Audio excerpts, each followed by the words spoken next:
सुरुवातीला एक गंमत सांगतो. कोणत्याही कार्यक्रमाचं अध्यक्षपद स्वीकारणं ही एक अशी मनातली एक भीती असते, कारण हे कार्यक्रम इतके लांबतात आणि अध्यक्षाचं भाषण करताना शेवटी असतो ते मग हे कोण ऐकले की नाही आपलं भाषण, ही एक भीती असते. त्यामुळे मला माहिती आहे तुमच्यामध्ये एक गुण चांगला डेव्हलप केला आहे. कोणता? सहनशक्ती. किती वेळ होते.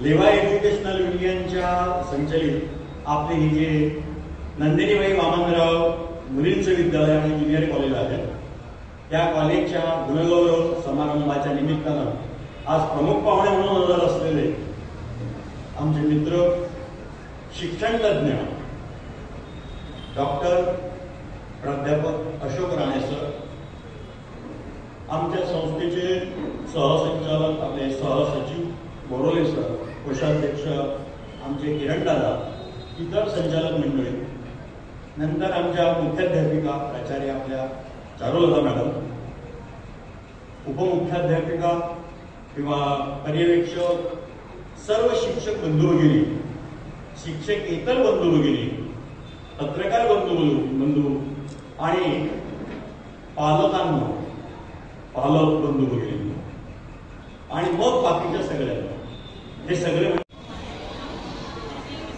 मला असं वाटतं की हे 5 ते 10 मिनिट आपण शांततेने ऐकावं. चालेल?